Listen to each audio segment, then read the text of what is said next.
Today we will discuss about function of plasma membrane. इसके पहले हम लोग किसके बारे में बात कर चुके हैं? फ्लूइड मोज़ेइक मॉडल के बारे में बात कर चुके हैं। आज हम लोग बात करेंगे प्लाज्मा मेम्ब्रेन का फंक्शन क्या होता है। प्लाज्मा मेम्ब्रेन का फंक्शन क्या होता है? तो प्लाज्मा मेम्ब्रेन जो होता है वो सेलेक्टिवली परमेएबल होता है। सेलेक्टिवली परमेएबल होता है, सेलेक्टिव परमेएबल होते हैं। यानी कि कुछ मॉलिक्यूल्स जो होते हैं, कुछ मॉलिक्यूल्स जो होते हैं सेल के अंदर जाते हैं और सेल से बाहर, सेल के अंदर जो मॉलिक्यूल्स होते हैं वो सेल के बाहर आते हैं। यानी कि प्लाज्मा मेम्ब्रेन क्या है? सेलेक्टिव परमेएबल है। प्लाज्मा मेम्ब्रेन जो है सेलेक्टिव परमेएबल है और ये अलाउ करता है केवल कुछ सर्टेन मॉलिक्यूल्स को, वही सर्टेन मॉलिक्यूल्स जो होते हैं वो सेल के अंदर जाते हैं और सेल के बाहर आते हैं। Plasma membrane is a selective permeable. Plasma membrane जो होता है वो सेलेक्टिव परमेएबल होता है और ये अलाउ करता है केवल only certain molecules to move in और आउट ऑफ द सेल। ये पहला फंक्शन प्लाज्मा मेम्ब्रेन का फर्स्ट फंक्शन। अब बात करेंगे सेकेंड फंक्शन।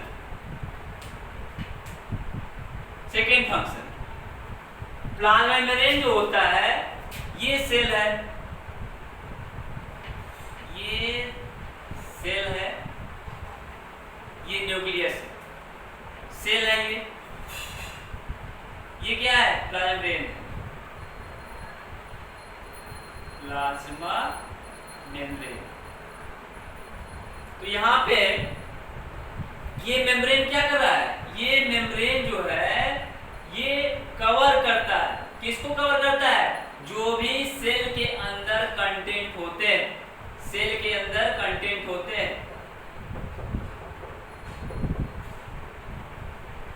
जैसे सेल ऑर्गेनेल्स हो गए या साइटोप्लाज्म हो गया, इसको जो है कवर किए रहता है।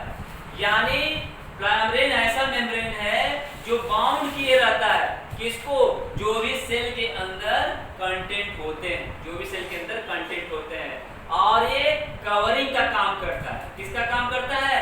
कवरिंग का काम करता है, बाउंड्री का काम करता है सेल की। ये सेकेंड फंक्शन हो गया। थर्ड फंक्शन, ये जो प्लाज्मा मेम्ब्रेन है ये किस रूप में कार्य करता है? मैकेनिकल बैरियर का काम करता है। मैकेनिकल इन फंक्शन, ये फंक्शन में कैसा होता है? मैकेनिकल होता है। प्लाज्मा मेम्ब्रेन जो है मैकेनिकल बैरियर का काम करता है और प्रोटेक्ट करता है जो भी इंटरनल एनवायरनमेंट इस सेल के अंदर है उसको प्रोटेक्ट करने का काम करता है। ये थर्ड फंक्शन हो गया किसका? प्लाज्मा मेम्ब्रेन का। फोर्थ फंक्शन क्या है? ये सेल को इंजरी होने से बचाता है, सेल को इंजरी होने से बचाता है। It protect the cell from injury. ये तो हो गया क्या? प्लाज्मा मेम्ब्रेन का फंक्शन। अब बात करेंगे कि ट्रांसपोर्ट का मैकेनिज्म क्या क्या है, किसके क्रॉस में? प्लाज्मा मेम्ब्रेन से होकर के, प्लाज्मा मेम्ब्रेन से होकर के कैसे ट्रांसपोर्टेशन होता है, यानी कैसे मूवमेंट होता है किसका? मॉलिक्यूल्स का, सब्सटेंसेस के। कहां पर? सेल के अंदर और सेल के बाहर। और ये जो मैकेनिज्म होता है ये कुछ स्पेशल फिजिकल प्रोसेस इसमें इन्वॉल्व होते हैं।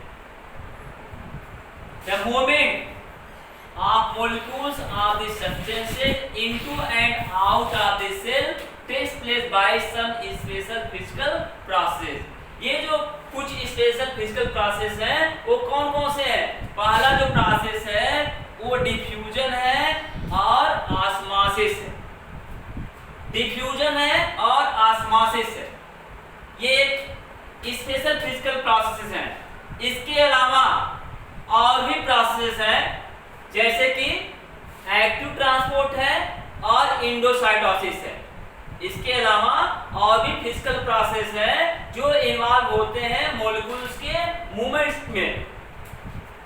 तो पहले हम बात करेंगे डिफ्यूजन और ऑस्मोसिस की।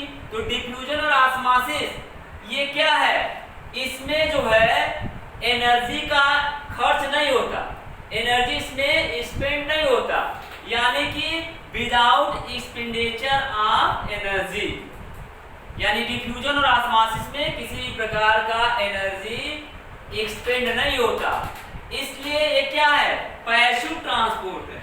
इसको क्या कहेंगे हम, पैसिव ट्रांसपोर्ट। क्यों, क्योंकि यहाँ पर एनर्जी का एक्सपेंडिचर नहीं हो रहा है, विदाउट एक्सपेंडिचर ऑफ एनर्जी, इसलिए इसको हम क्या कहेंगे, पैसिव ट्रांसपोर्ट कहेंगे।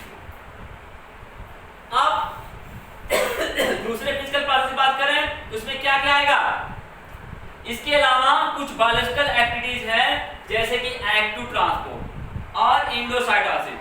तो एक्टिव ट्रांसपोर्ट में एनर्जी का एक्सपेंडिचर होता है, एनर्जी इसमें खर्च होता है। ये भी एक्टिव ट्रांसपोर्ट और एंडोसाइटोसिस ये भी परफॉर्म किए जाते हैं किसके द्वारा, प्लाज्मा मेम्ब्रेन के द्वारा, प्लाज्मा मेम्ब्रेन के द्वारा परफॉर्म किए जाते हैं। एंडोसाइटोसिस क्या होता है, एंडोसाइटोसिस जो है एक सेलुलर प्रोसेस है, एंडोसाइटोसिस जो है एक सेलुलर प्रोसेस है जिसमें सब्सटेंसेस जो होते हैं वो सेल के अंदर जाते हैं। एंडोसाइटोसिस जो है सेलुलर प्रोसेस है जिसमें सब्सटेंसेस जो है सेल के अंदर ले जाए जाते हैं। एंडोसाइटोसिस जो होता है दो तरह से होता है, एक होता है पिनोसाइटोसिस और दूसरा होता है फैगोसाइटोसिस। पिनोसाइटोसिस का मतलब होता है सेल ड्रिंकिंग, पिनोसाइटोसिस का मतलब होता है सेल ड्रिंकिंग, सेल ड्रिंकिंग। और फैगोसाइटोसिस का मतलब होता है सेल ईटिंग, सेल ईटिंग। यानी इसमें सेल का क्या होता है, फैगोसाइटोसिस होता है, सेल को खा लेते हैं। फैगोसाइटोसिस किसमें होता है, लाइसोसोम में। जो भी सेल ऑर्गेनिज, जिस सेल ऑर्गेनिज का डेथ हो जाता है उस सेल ऑर्गेनिज का क्या हो जाता है, फैगोसाइटोसिस कर लिया जाता है किसके द्वारा, लाइसोसोम के द्वारा।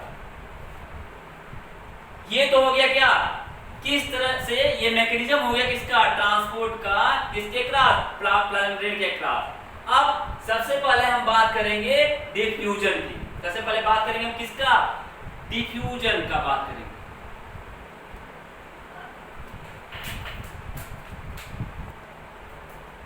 अब बात करेंगे डिफ्यूजन की।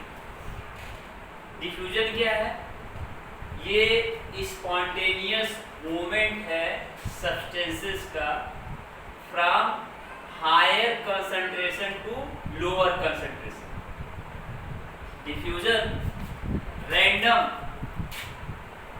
या स्पॉन्टेनियस मूवमेंट है, द रैंडम और spontaneous movement of the substances from the region of higher concentration to the region of lower concentration. इसमें जो सब्सटेंस का मूवमेंट होता है वो हायर कंसंट्रेशन से लोअर कंसंट्रेशन की तरफ होता है। यहाँ पे दिखाया गया है, यहाँ पे कंसंट्रेशन क्या है, हायर है, और यहाँ पे कंसंट्रेशन क्या है, लोअर। तो यहाँ पे जो सब्सटेंस मूव कर रहे हैं ये हायर कंसंट्रेशन से किसकी तरफ जा रहे हैं, जो रीजन है लोअर कंसंट्रेशन का उसकी तरफ जा रहे हैं।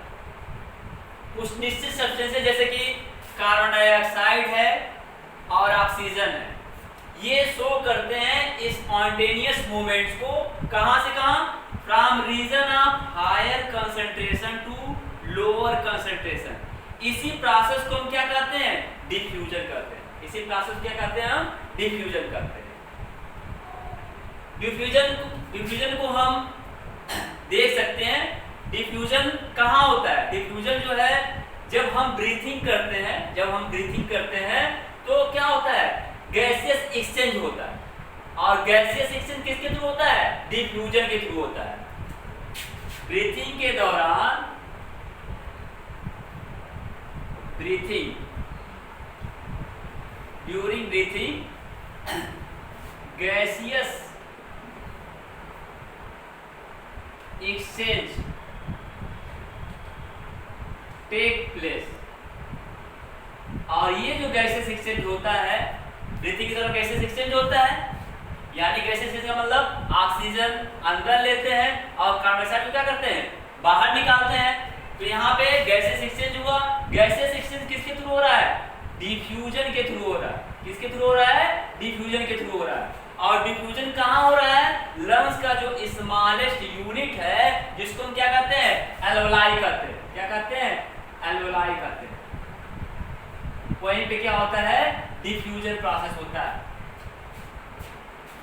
यहाँ पे होता क्या है, सेल के अंदर, यानी जब ऑक्सीजन का हम यूज कर लेते हैं तो उस ऑक्सीजन, वो ऑक्सीजन क्या करता है, हमारे फूड को ब्रेक डाउन करने का काम करता है। और जब फूड ब्रेक डाउन होता है, ऑक्सीजन का यूज हो गया फूड को ब्रेक डाउन करने में तो किसका फॉर्मेशन होगा, सेल के अंदर कार्बन डाइऑक्साइड का जो कंसंट्रेशन होगा वो ज्यादा हो जाएगा। सेल के अंदर कार्बन डाइऑक्साइड का कंसंट्रेशन क्या हो जाएगा, ज्यादा हो जाएगा। तो इनको जो है क्या होना होता है, कार्बन डाइऑक्साइड को क्या होना होता है, डिफ्यूज आउट होना होता है। किससे, सेल से। कहाँ जाना होता है इनको, एक्सटर्नल एनवायरनमेंट। तो किसके थ्रू होता है, डिफ्यूजन के थ्रू होता है। किसके थ्रू होता है, डिफ्यूजन के थ्रू। यानी जब सेल के अंदर कार्बन डाइऑक्साइड का कंसंट्रेशन ज्यादा हो जाता है तो उनको क्या होना होता है, बाहर निकलना होता है सेल के, और वो डिफ्यूजन के द्वारा एक्सटर्नल एनवायरनमेंट में बाहर निकाल दिए जाते हैं। अब ऑक्सीजन की बात करेंगे। क्योंकि एटमॉस्फेयर में ऑक्सीजन का कंसंट्रेशन ज्यादा होता है, किसकी अपेक्षा, सेल की अपेक्षा। तो ऑक्सीजन को अंदर आना होता है सेल के अंदर। तो ऑक्सीजन कैसे इन करता है, उसी प्रोसेस के थ्रू। कौन सा प्रोसेस, डिफ्यूजन के थ्रू। यहाँ पे डायग्राम में शो किया गया है, यहाँ पे सेल के अंदर लेस कंसंट्रेशन है ऑक्सीजन का, less concentration of oxygen inside the cell as it use up in respiration. जैसा कि इसका यूज किया था किसमें, रिस्पिरेशन में। तो रिस्पिरेशन में यूज करने के लिए ऑक्सीजन कहां से लेंगे हम, एटमॉस्फेयर से लेंगे। क्योंकि एटमॉस्फेयर में ऑक्सीजन कंसंट्रेशन क्या होता है, ज्यादा होता है। ये ऑक्सीजन सेल के अंदर क्या कर रहे हैं, इंटर कर रहे हैं। ऑक्सीजन जो है सेल के अंदर इंटर कर रहे हैं। किस प्रोसेस के थ्रू इंटर करेंगे, डिफ्यूजन हो रहा है। यहाँ पे ऑक्सीजन क्या हो रहा है, डिफ्यूज हो रहा है। कहां से कहां, oxygen diffuses from outside to inside of the cell. और इस डायग्राम में क्या शो किया गया है, कार्बन डाइऑक्साइड जो है वो डिफ्यूज आउट हो रहा है सेल से, कहां जा रहा है, एक्सटर्नल एनवायरनमेंट में छोड़ दिया जा रहा है। ये तो हो गया क्या, प्रोसेस ऑफ डिफ्यूजन। अब इसके बाद हम लोग बात करेंगे ऑस्मोसिस।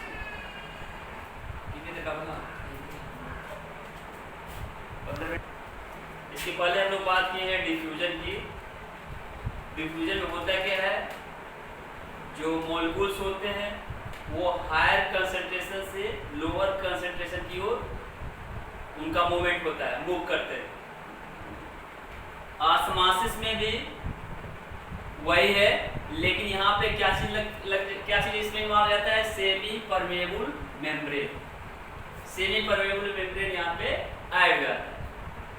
ऑस्मोसिस क्या चीज है, the process by which water molecules, process जिसके द्वारा वाटर मॉलिक्यूल्स जो होते हैं वो मूव करते हैं, या कह सकते हैं पास करते हैं। कहां से कहां, from region of higher concentration to region of lower concentration through a semi permeable membrane. यहाँ पे क्या चीज इन्वॉल्व जाता है, सेमी परमेबल मेम्ब्रेन इन्वॉल्व जाता है। Osmosis, the process by which water molecules pass from region of higher concentration to the region of lower concentration through a semi-permeable membrane. ये हो गया ऑस्मोसिस। ऑस्मोसिस जो है प्योरली मैकेनिकल प्रोसेस है। Osmosis जो है प्योरली क्या है, मैकेनिकल प्रोसेस है। यहाँ पे जिसके द्वारा सेल जो होते हैं वाटर को एब्जॉर्ब करते हैं, और वाटर के एब्जॉर्ब करने के दौरान यहाँ पे किसी भी प्रकार का एनर्जी खर्च नहीं होता। यानी कि ये किसको शो करते हैं, पैसिव ट्रांसपोर्ट को शो करते हैं। किसको शो करते हैं, पैसिव ट्रांसपोर्ट को शो करते हैं। सेलेक्टिवली परमेबल मेम्ब्रेन है, ये जो सेलेक्टिवली परमेबल मेम्ब्रेन है, ये इसमें क्या पाया जाता है, इसमें चैनल पाया जाता है। क्या पाया है, चैनल पाया जाता है, जिससे हो करके वाटर जो होते हैं डिफ्यूज कर सकते हैं किसके अनुसार, ग्रेडियंट के अनुसार। ग्रेडियंट का मतलब होता है जो चढ़ाव उतार है, यानी कि जो कंसंट्रेशन हायर कंसंट्रेशन है और लोअर कंसंट्रेशन है, उसे कहते हैं ग्रेडियंट। जो यहाँ पे कंसंट्रेशन के उतार चढ़ाव की बात की गई है। ऑस्मोसिस दो तरह का होता है, इंड ऑस्मोसिस और एक्स ऑस्मोसिस। इंड ऑस्मोसिस क्या होता है, the process by which water molecules enter into the cell. यानी इंड ऑस्मोसिस क्या होता है, ये ऐसा प्रोसेस है जिसमें वाटर मॉलिक्यूल्स जो है सेल के अंदर क्या करते हैं, इंटर करते हैं। उसको हम क्या कहेंगे, हम इंड ऑस्मोसिस कहेंगे। क्या कहेंगे, हम इंड ऑस्मोसिस कहेंगे। और एक्स ऑस्मोसिस किसको कहेंगे, ये ऐसा प्रोसेस है जिसके थ्रू वाटर जो होता है, वाटर मॉलिक्यूल्स जो होते हैं वो सेल से बाहर निकलते हैं। एक्स ऑस्मोसिस क्या होता है, सेल से जो है वाटर मॉलिक्यूल्स का बाहर निकलना। The process by which the water molecules exist from the cell. अब बात करेंगे सॉल्यूशन। तो सॉल्यूशन जो होता है वह तीन तरीके का होता है, तीन तरह से कर सकते हैं, आइसोटोनिक सॉल्यूशन, हाइपरटोनिक सॉल्यूशन और हाइपोटोनिक सॉल्यूशन। इसके बारे में हम लोग कल जो है डिस्कस करेंगे। यहीं पे ये लेक्चर समाप्त होता है। चैनल को आप लोग सब्सक्राइब कर लीजिएगा ताकि आप लोगों को समय समय पर नोटिफिकेशन मिलता रहे।